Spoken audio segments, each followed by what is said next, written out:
पंखीड़ा ओ पंखीड़ा पंखीड़ा ओ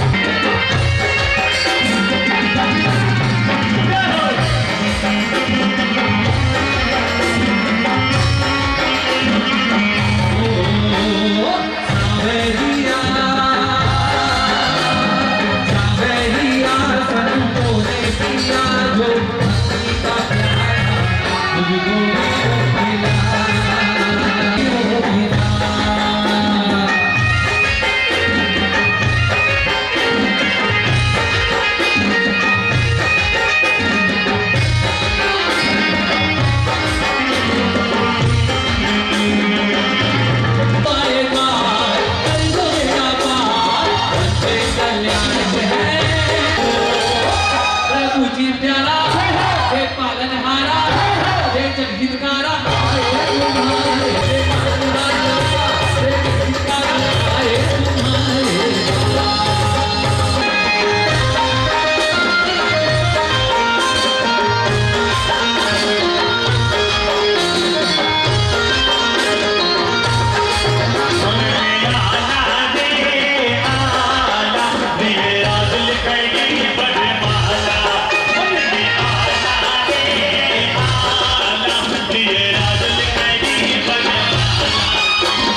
देव देवा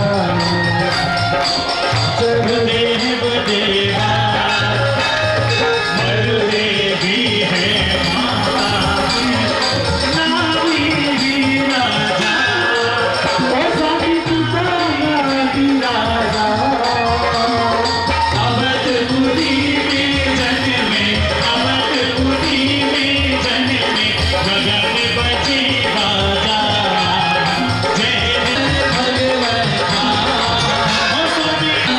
अभोगी आदि हरि हटा जय ऋषभ देव देवा आज पिता तुम मेरे तुम ही ब्रह्मदाता और हम तुम ही ब्रह्मदाता विघ्न विनाशक अंतर्यामी विघ्न विनाशक अंतर्यामी सब जग के दाता जय ऋषभ देव देवा संकट सब भागे संकट सब भागे पाप नशावे नाम तुम्हारा पाप नशावे नाम तुम्हारा उठने उदय जागे भव भव में हम घूम रहे सब डूब रहे भव सागर में नैया पार करो जय ऋषभ देव देवा तुम सुमिरन से सारे संकट मिट जावे संकट मिट जावे भूत प्रेत और डाकी भूत प्रेत और डाकी ऋषभ देव की आरती तो कोई न गावे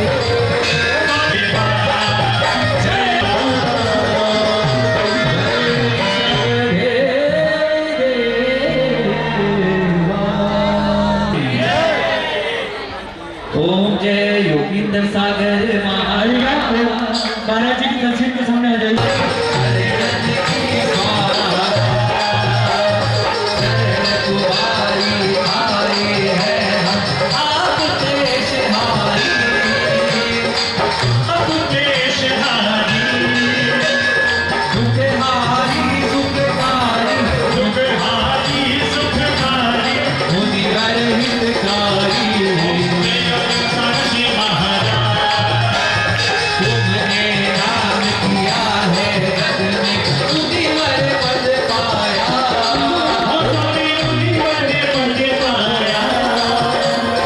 धन्य भाग है आज हमारे धन्य भाग है आज हमारे तुम पद शरण लिया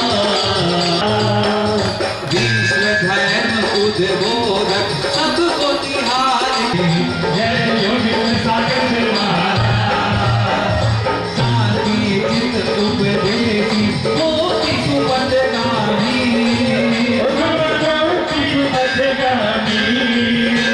भारत धर्मचारी मुनि दया धर्मधारी जय योगेंद्र सागर महाराज स्वामी तुम हो ज्ञानी सागर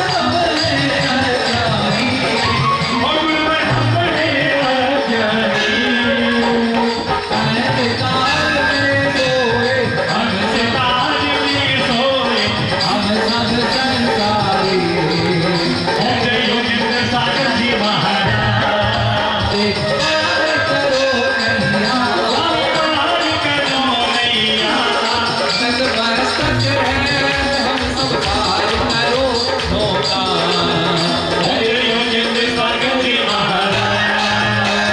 मुनि संत की आरती दो प्राणी को सुख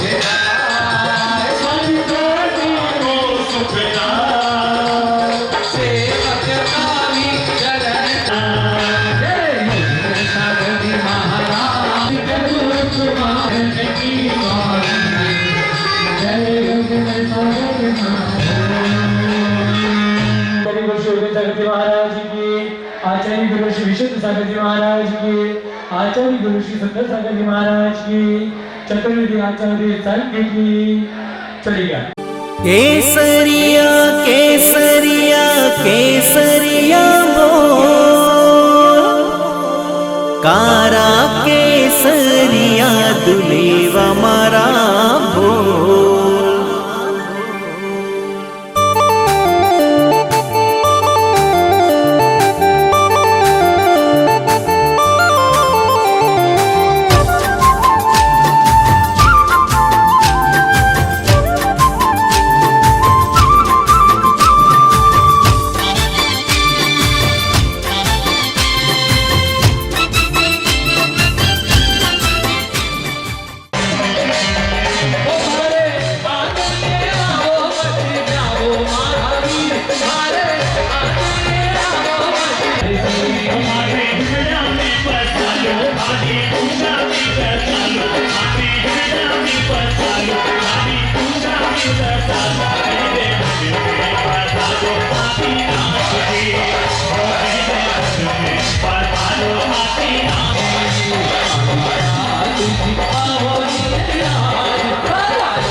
आचार्य गुरु श्री योगेंद्र सागर जी महाराज की, परम पूज्य आचार्य गुरु श्री विशुद्ध सागर जी सुंदर सागर जी महाराज की, चतुर्वेदी आचार्य संघ की।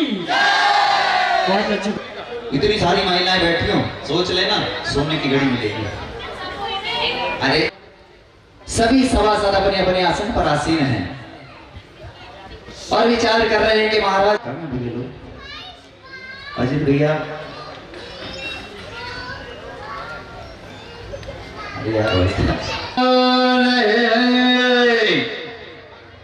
आइए माँ।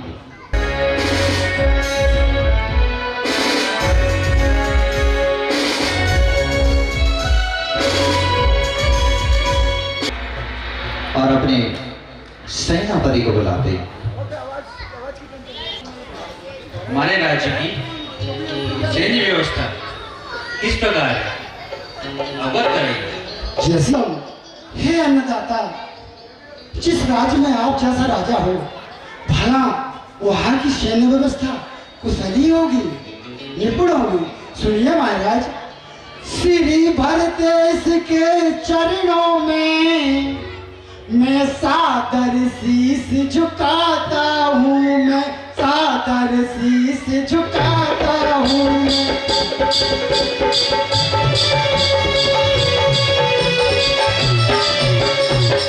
मैं सादर शीश झुकाता हूँ। अयोध्या की सैन्य व्यवस्था को मैं शब्दों में समझाता हूँ।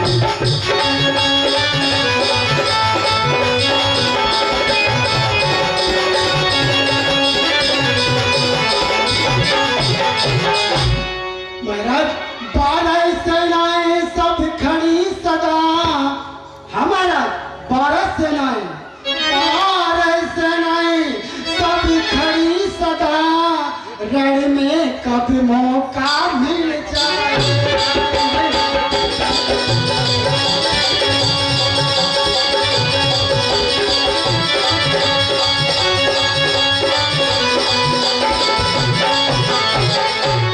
रण में कब मौका मिल जाए, दुश्मन से हो संग्राम यदि, दुश्मन से हो संग्राम यदि, तो हम भी जौहर दिखलाए।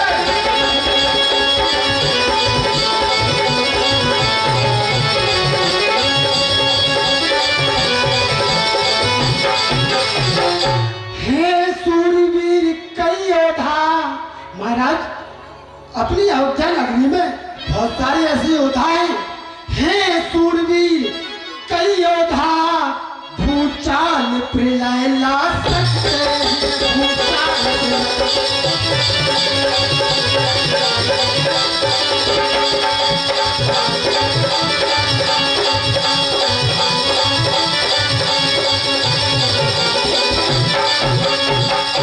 भूचाल प्रलय ला सकते हैं। घर में घुसकर मारे दुश्मन, इस हद तक पहुंचा सकते हैं।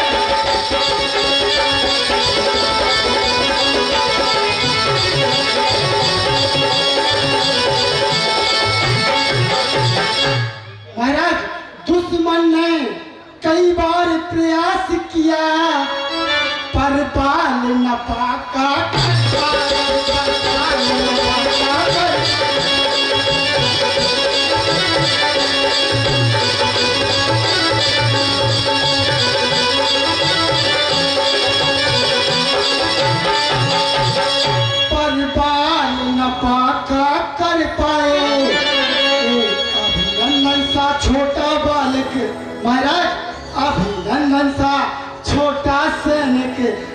में घुस सीख सिखा।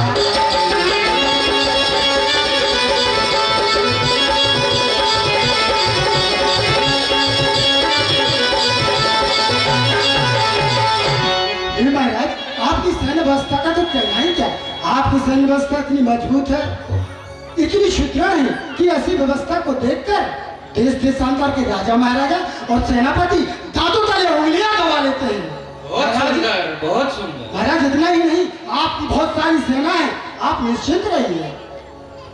अति उत्तम, इसी तरह ध्यान रखना। जो क्या महाराज। द्वारपाल,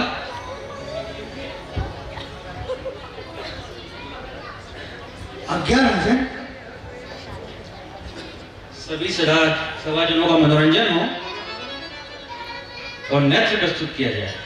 अवश्य महाराज, मैं अवश्य ही नृत्यांगना को राज दरबार में बुलाता हूँ।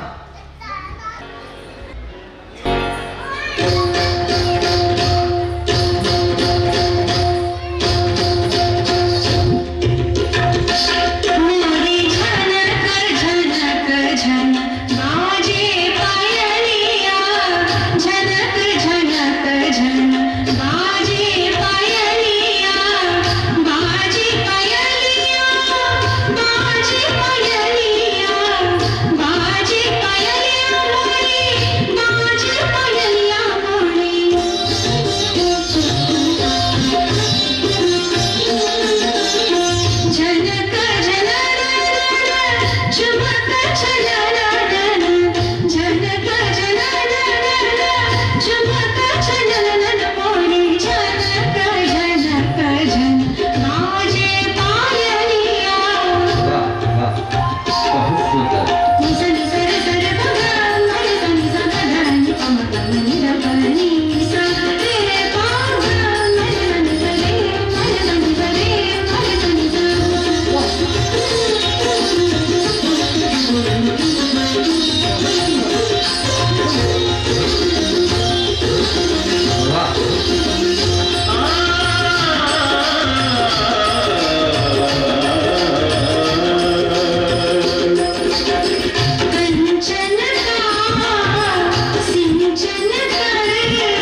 संदेश लाए?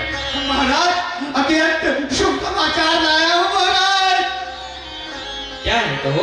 महाराज बड़ा ही शुभ समाचार है, आप सुनेंगे ना तो आपका हृदय गदगद हो जाएगा महाराज। शीघ्र कहो। महाराज मैं तो समाचार सुनाने ही आया हूँ, परंतु महाराज चाहता हूँ कि कुछ इनाम मिल जाएगा तो बहुत अच्छा हो हाँ, जाएगा। तुम्हारे हाथ में खुजली हो रही है, हाँ, महाराज। तुम्हें बीटेक से मलम मिलेगी महाराज से। अरे मंत्रीवर इतना शुभ समाचार लाया हूँ कि सारा दरबार झूम उठेगा महाराज। ठीक है कहो। महाराज शीघ्र कहो। अभी अभी दासी के माध्यम से पता चला है कि महारानी जी ने एक पुत्र रत्न को जन्म दिया है। बधाई हो, बधाई हो। बहुत सुंदर। बधाई हो बधाई हो महाराज, बधाई हो। बधाई हो, बधाई हो, बधाई हो। बहुत सुंदर। बधाई हो महाराज।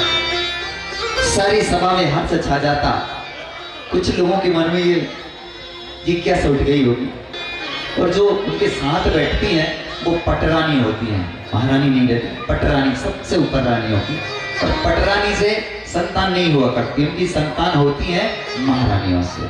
ठीक है, आपकी जिज्ञासा का समाधान हुआ, इसीलिए तो आप भरतेश महाराज हैं। और जो आप जान ही गए तो सुनिए महाराज, अभी अभी आयुधशाला से चला आ रहा हूं, और आपको आयुधशाला में हजारों यक्षों से रक्षित दिव्य दीप्यमान एक चक्र रत्न की प्राप्ति हुई है। महाराज भरत चक्रवर्ती की जय हो, जय हो, जय हो। हम बहुत प्रसन्न हुए, ये तो बहुत ही शुभ संदेश है। हाँ महाराज, ऐसा ही शुभ संदेश प्राप्त हुआ है। इसके पहले तक महाराज भरत चक्रवर्ती नहीं थे। चक्रवर्ती कब हुए? जब उनको चक्र रत्न प्राप्त हुआ। महाराज और प्रसन्न हो जाते। अभी यह प्रसन्नता चली रही, एक साथ दो शुभ संदेश प्राप्त हुए कि अभी तो और प्रसन्नता बाकी थी। एक बागमाली चला आ रहा है महाराज के राज दरबार की ओर। हाँ, मुझे महाराज के दरबार में जाना चाहिए, ये समाचार वही सुनाऊंगा, और महाराज जैसे ही सुनेंगे तो बहुत प्रसन्न हो जाएंगे और मुझे पुरस्कृत भी देंगे। क्या माँ ये कह रही हो कि समाचार आप दोगी?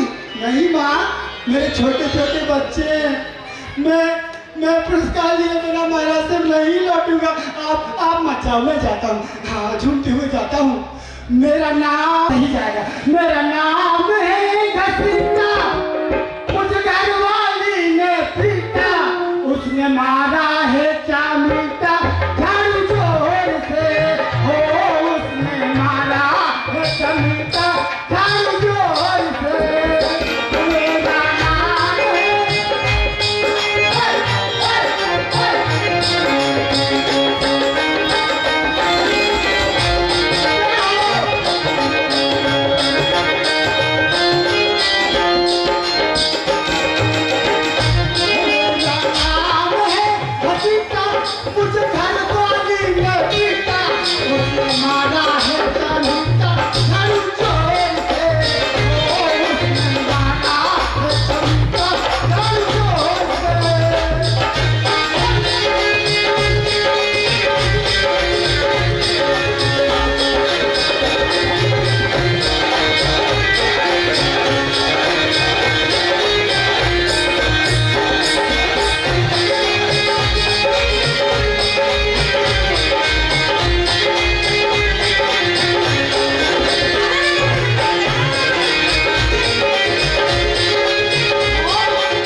अरे मैं कौन हूँ ये मत पूछो, तुम कौन हो ये बताओ, और कहाँ घुसे चले जा रहे हो महलों में?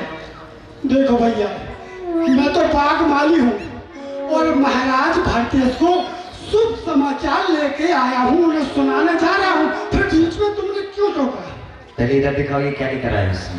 ये तो महाराज को बताएंगे। हाँ, जब मैं महाराज के पास जाऊंगा तभी तो तुम्हें अंदर जाने मिलेगा।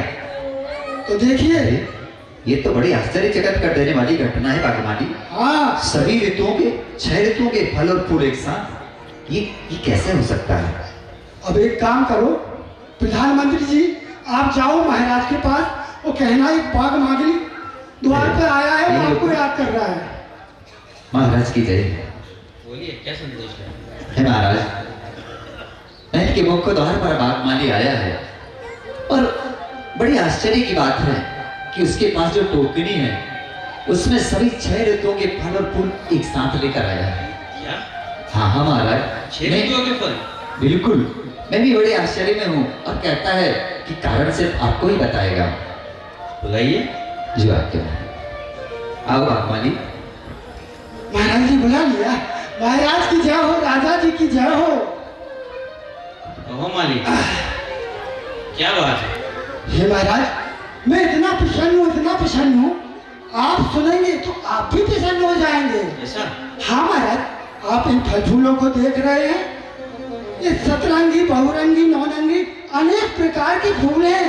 इनका तात्पर्य यह है महाराज, इसको देखिए महाराज, ये पपीता है।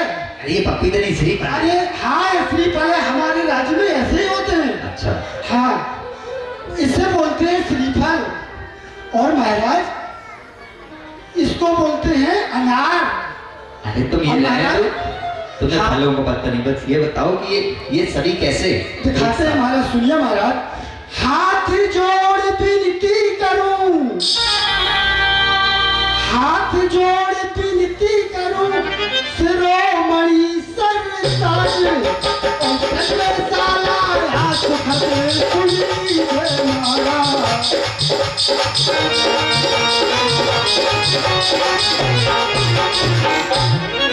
सुन लीजिए महाराज, आश्चर्य हुआ अति है भारी, और बाग बगीचे सब खिले उठे और महक उठी है प्यारी।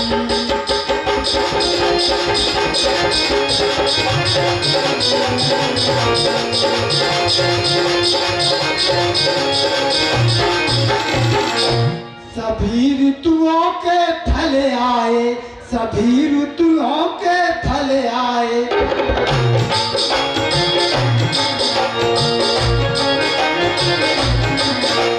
पक्षी भी मिल गाए, गीत पक्षी सब मिल गाए, पक्षी सब।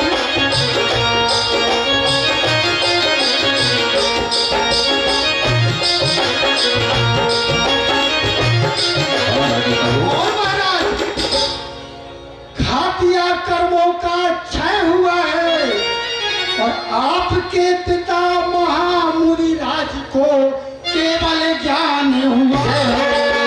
जय हो, समाज के केवल ज्ञान महोत्सव की जय हो। महाराज भरत ने जैसे ही सुना, उनके घर से जीवन के पिता वर्तमान में आदिरात महामुनि राज को केवल ज्ञान की प्राप्ति हुई है, अपने आसन से खड़े होते, नीचे उतरते और वहीं से पर वृक्ष में नमोस्तु निवेदित करते। नमोस्तु भगवान, नमोस्तु भगवान, नमोस्तु।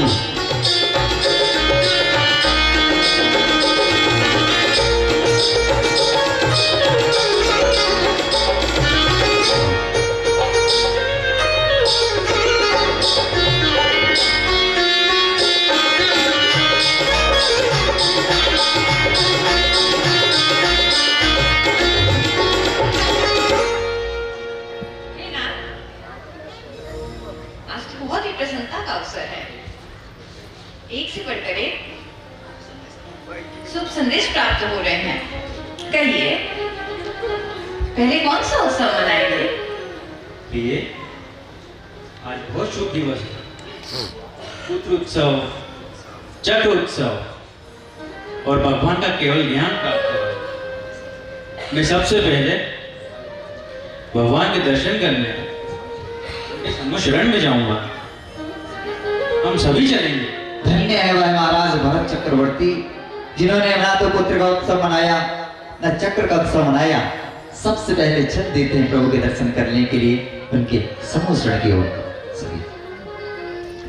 चल चलिए चल चलिए समूह शरण में चल चलिए चल चलिए चल चलिए समूह शरण में चल चलिए।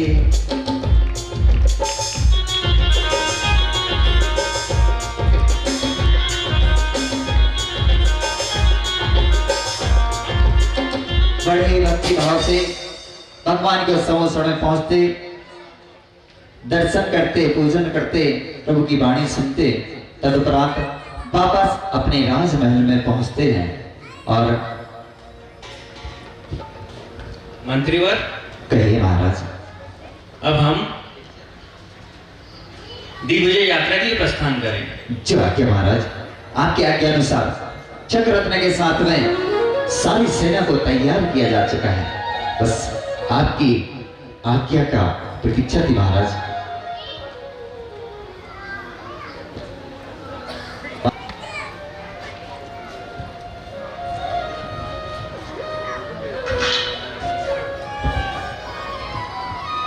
आप लोग हाथों का उपयोग कर सकते हैं ताली बजाकर, अनुमोदन करके। ये भारतीय नारी हैं, शिवजय की भावना के साथ में महारानी ने महाराज का तिलक किया, माला पहनाई, उनकी आरती उतारती हैं।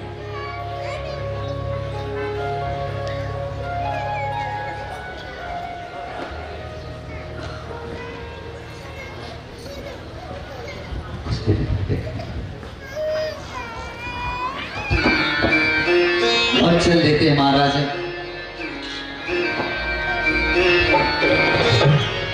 ध्वजा लेकर, चक्ररत्न को साथ में लेकर और चल दिए महाराज भरत चक्रवर्ती 6 खंड की उस दिग्विजय यात्रा के लिए। धर्म ध्वजा हाथ ले,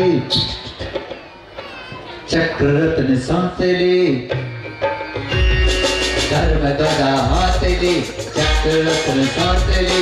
चक्री की सेना चली, चक्रवर्ती की सेना चली, चक्री की सेना चली, चक्रवर्ती की सेना चली। जय जय भरते, जय जय भरते, महाराज भरत चक्रवर्ती की जय हो, महाराज भरत चक्रवर्ती की जय हो। 60,000 वर्ष तक सभी राजाओं को अपने अधीन करते हुए महाराज भरत जैसे ही अयोध्या के उस मुख्य द्वार पर पहुंचे कि तभी एक आश्चर्यचकित कर देने वाली घटना, वह चक्र जो 6 खंड में कभी नहीं रुका, अयोध्या के मुख्य द्वार पर आकर रुक जाता।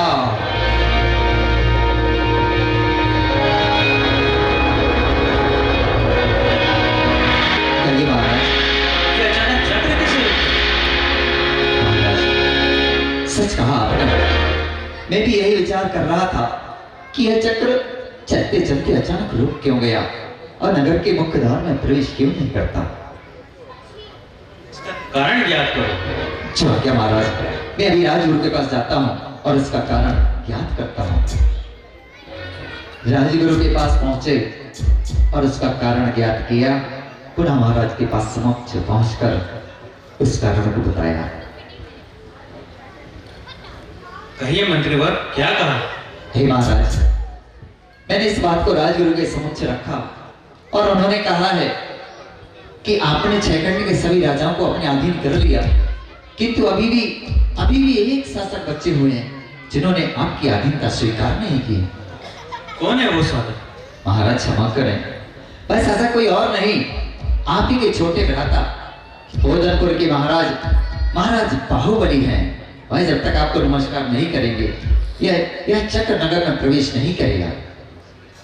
तुम शीघ्र जाओ और एक दूत को बाहुबली के पास भेजो। जो आज्ञा महाराज, वह तो आपके छोटे भाई हैं, आपकी बात को अवश्य स्वीकार करेंगे। आइए महाराज, आप इस स्थल में चलिए। महाराज की आज्ञा अनुसार एक दूत को पोदनपुर की ओर भेज दिया जाता, यह संदेश देकर कि आप जाइए अयोध्या आकर महाराज भरत को नमस्कार करें, जिससे उनकी वह दिव्य यात्रा पूर्ण हो सके। आइए अयोध्या के उस राज प्रांगण से आपको लेकर चलते हैं पोदनपुर नगर की ओर, जहां पर सभी सभासद अपने आसन पर बैठे हुए हैं। और तभी महाराज बाहुबली के प्रवेश की सूचना प्राप्त होती है। सावधान, होशियार, नरेश महाराज बाहुबली राज दरबार में पधार रहे हैं।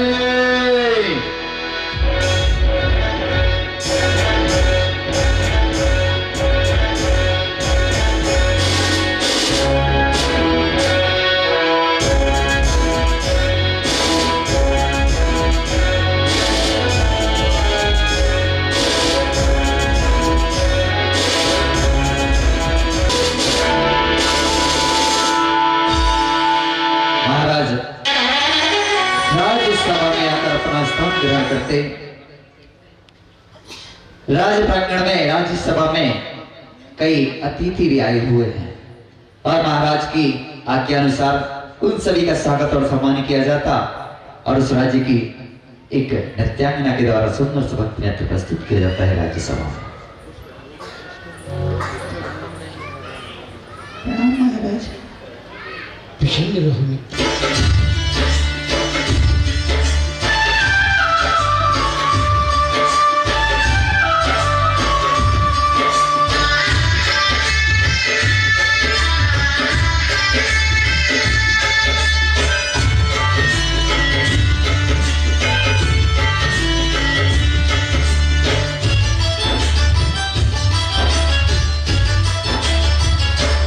तू के बाजू डारी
संदेश लेकर आपके पास आया हूँ।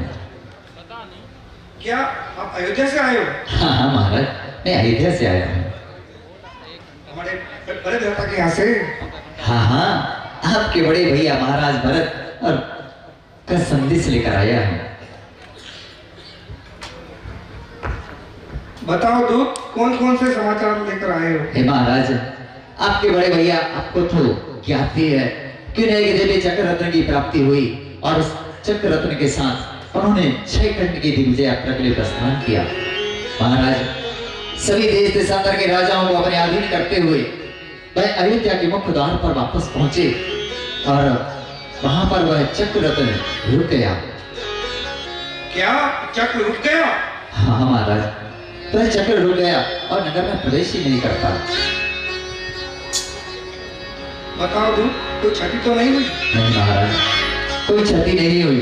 किंतु जब राजगुरु से इसका कारण ज्ञात किया तो उन्होंने कहा है कि भी एक ऐसे शासक बचे हुए हैं जिन्होंने हमारे महाराज की अधीनता स्वीकार नहीं की। बताओ दूत, ऐसा कौन सा शासक है जो हमारे भ्राता के अधीनता स्वीकार नहीं कर रहा है? महाराज, क्षमा करें, वह शासक अन्य कोई नहीं है, इस पूरनपुर राज्य के राजा स्वयं आप हैं। क्या मैं? हाँ हाँ महाराज, आप जब तक आकर हमारे महाराज को नमस्कार नहीं करेंगे उनकी वह दिव्य यात्रा पूर्ण नहीं होगी। इसलिए आप आइए और हमारे महाराज भरत को नमस्कार कीजिए। क्या मैं भरत को नमस्कार करूं? हाँ हाँ महाराज, और भाई तो आपके बड़े भाई हैं, और बड़े भाई को नमस्कार करने में भला क्या परेशान होता? क्या कहा दूत? क्या कहा दूत? मैं अपने बड़े भैया को नमस्कार करूं? हाँ महाराज। तो ये बताओ दूत, तुम्हारे महाराज ने क्या कहा? महाराज, यदि कि आप आइए और हमारे महाराज भरत को नमस्कार कीजिए जिससे उनकी वह दिव्य यात्रा पूर्ण हो सके। बस करो दूत, बहुत हो गया।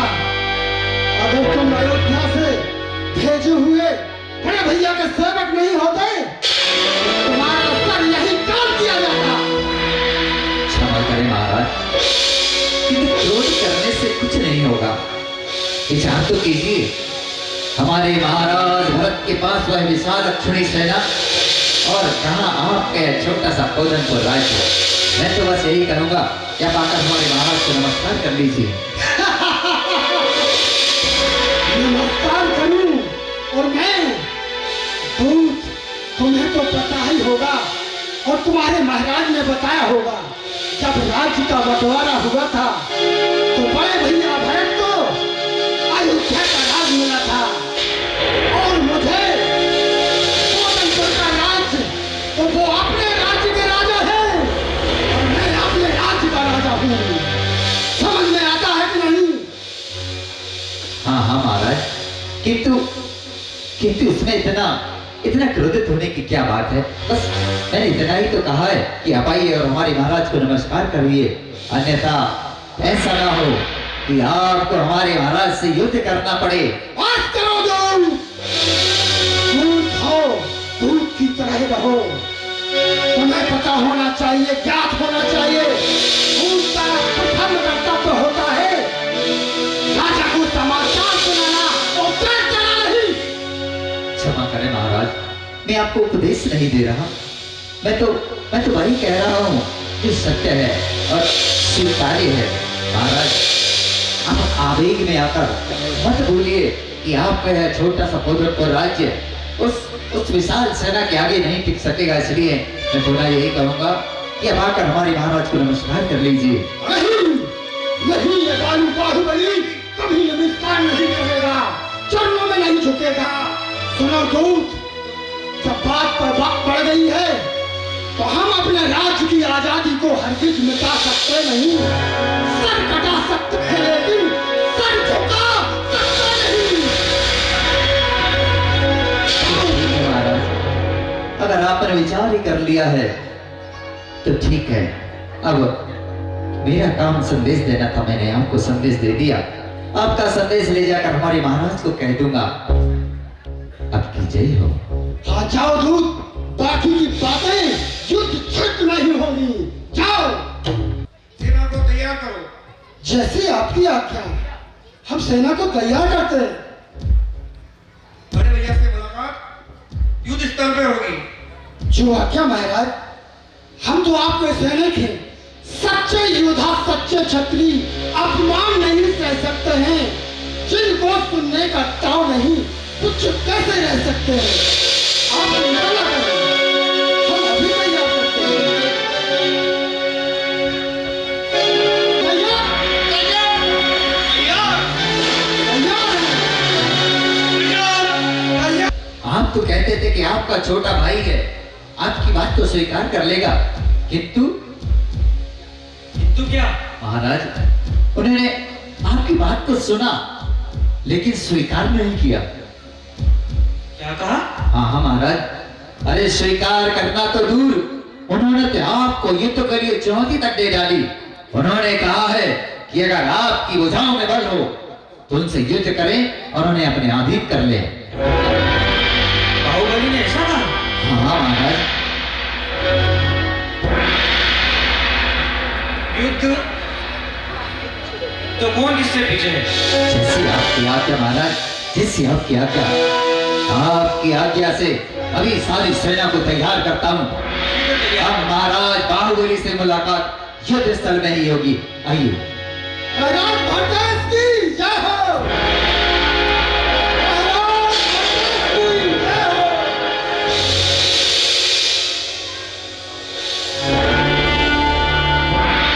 एक तरफ महाराज भरत की वह विशाल सेना, तो दूसरी ओर महाराज बाहुबली की वह सेना। दोनों सेनाएं आमने सामने खड़ी थी।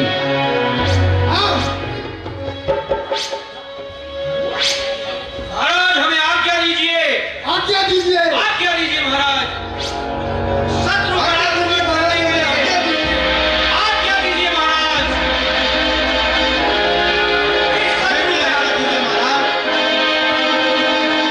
महाराज भरत हमें आज्ञा दीजिए आक्रमण करने की। वाह, दोनों सेनाओं के सैनिक तैयार हैं। हाँ आगे आओ। क्या कह रहे हैं आप महाराज से? महाराज हमें आज्ञा दीजिए महाराज। आगे। हाँ, आज्ञा दीजिए महाराज। आपका जो हुक्म हो आप करेंगे। बहुत जोश में हुआ। दूध के दांत टूटे के नहीं? बचपन में टूट गए थे, अभी फिर आ गए। हाथ पैर से तो हाथ अगरबत्ती, पाँव मोमबत्ती, पर युद्ध के लिए पूरे तैयार हो? पक्का? पक्का। चलो अभी तैयार हो, पर मैं देखूंगा इधर से कौन कौन तैयार है युद्ध के हम भी लिए। तैयार हैं। तैयार। आगे आ जाओ जरा। देखते हैं कितनी तैयारी है युद्ध की। आओ जरा। ये जो युद्ध होगा ये बहुत भीषण युद्ध होने वाला है। मैं तब तक नहीं मानूंगा, थोड़ी सी लगा के दिखा लो कितने तैयार हो। डर लगाओ।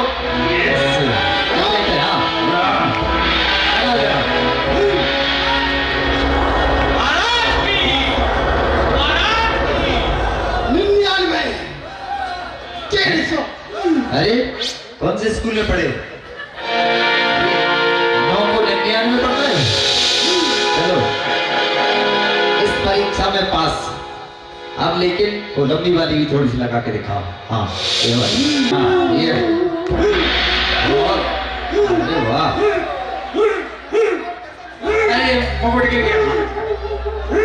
बहुत बढ़िया, बहुत बढ़िया। जितने काजू किस्मत खाए हलवे में सब निकलवा दूंगा। बस जब दोनों देशों के प्रधानमंत्रियों ने ये देखा कि दोनों ओर इतनी विशाल सेनाएं खड़ी हुई हैं, अगर ये युद्ध हो गया तो कितनी हिंसा हो। ऐसा जब विचार दोनों के मन में आया तो उनके मन में ये भी आया कि किसी तरह इस युद्ध का निर्णय हो जाए और ये हिंसा होने से बच जाए। वह दोनों राजगुरु के पास पुनः पहुंचे, उनके समक्ष ये बात रखी और उन्होंने भी बड़े अच्छे सुझाव दिया कि जो दोनों भाई हैं ये चरम शरीरी हैं, तद्भव मोक्षगामी जीव हैं, ये कितना भी युद्ध करेंगे इनको कुछ नहीं होगा। इसलिए ये जो सेनाएं खड़ी हुई हैं इनको संहार से बच जाएं, दोनों सेनाओं को पीछे कर दिया जाए और दोनों भाइयों के बीच में 3 युद्ध किए जाएं। सबसे पहला दृष्टि युद्ध, दूसरा जल युद्ध और तीसरा मल युद्ध। इस बात को लेकर दोनों महाराज के समक्ष यह बात रखी, हे महाराज,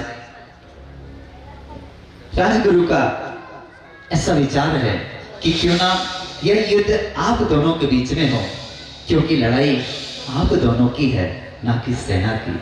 क्या आप दोनों की यह बात स्वीकार है? मुझे स्वीकार है।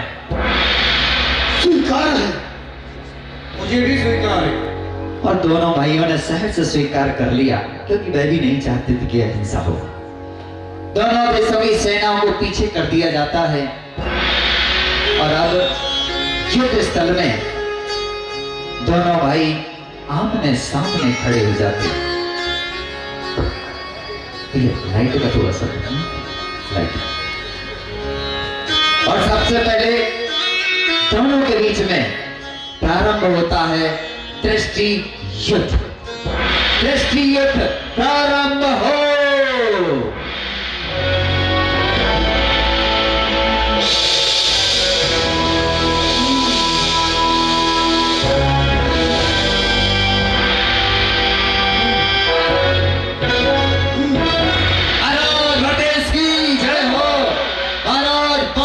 की जय हो।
के बीच में भीषण युद्ध होता और इस युद्ध में भी अंत में महाराज भरत की पराजय हो जाती।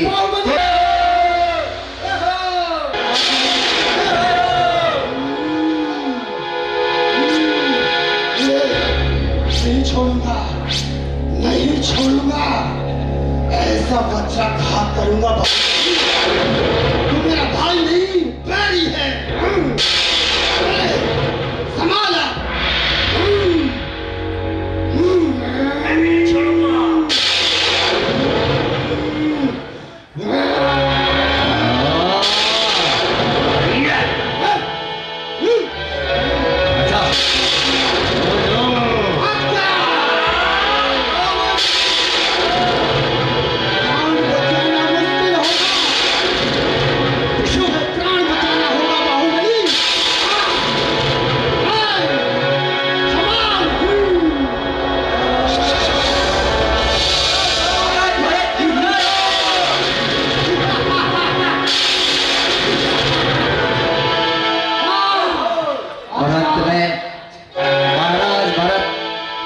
महाराज बाहुबली अपने कंधे पर उठा लेते, लेकिन जैसे नीचे गिराने लगे कि मन में विचार आ गया कि मैं क्या कर रहा हूं। अगर मैंने इन्हें नीचे गिरा दिया इनका अभिमान तो चूर चूर हो जाएगा, लेकिन ये संसार क्या करेगा। ऐसा विचार करके मैं ऐसा सामान नीचे रख देते। बाहुबली की 3 परिक्रमा करता और पुनः वापस महाराज भरत के समक्ष पहुंच जाता, क्योंकि चक्र कभी भी वंशज पर प्रहार नहीं करता। जैसे ही महाराज बाहुबली ने देखा कि मेरे बड़े भैया ने मुझ पर चक्र का प्रहार कर दिया, मन में वैराग्य के बीज अंकुरित होने लगे। अरे मेरे बड़े भाई ने मुझ पर चक्र का प्रहार कर दिया, मेरे भाई का नहीं, इसके नाते सब व्यर्थ हैं। ओह, कितना जीवन व्यर्थ गवा दिया मैंने, पर और मैं सब कुछ छोड़कर चला जाऊंगा, अपनी आत्मा का कल्याण करूंगा। कि बाहुबली ये क्या कर रहा है? दौड़े दौड़े बाहुबली महाराज के पास पहुंचे। बाहुबली ये क्या कर रहे हो? ये वस्त्र आभूषण क्यों त्याग रहे हो? भैया क्षमा करना, बस और नहीं, बहुत रह लिया मैंने, अब और कुछ नहीं। मैं सब कुछ छोड़कर जा रहा हूँ, जिन्हें सारी इच्छा धारण करूंगा, अपना कल्याण करूंगा। ये क्षमा करना होगा। नहीं नहीं भाई, कहां जा रहे हो? मैं तुम्हें नहीं जाने दूंगा। मेरे भाई मुझे छोड़कर मत जाओ। नहीं बनना मुझे चक्रवर्ती, नहीं बनना मुझे राजा। मुझे छोड़कर मत जाओ, मेरे भाई मत जाओ। नहीं नहीं भैया, मुझे क्षमा करो, अब मुझे और नहीं रहना। रुक जाओ मेरे भाई, जाओ मेरे भाई, रुक जाओ। चल देते हैं। बहुत प्रयास किया महाराज भरत ने,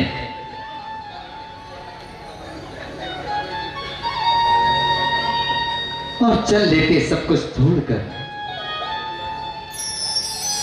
जीवन के किसी भी पल में वैराग्य उमड़ सकता है, संसार में रहकर प्राणी संसार तो तज सकता है।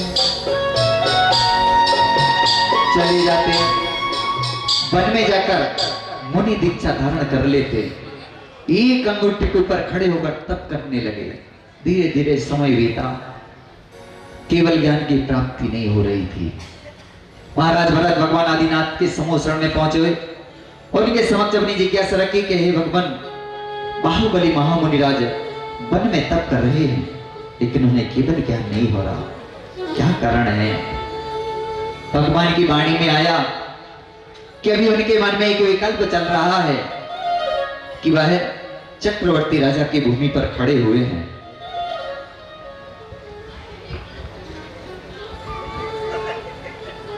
और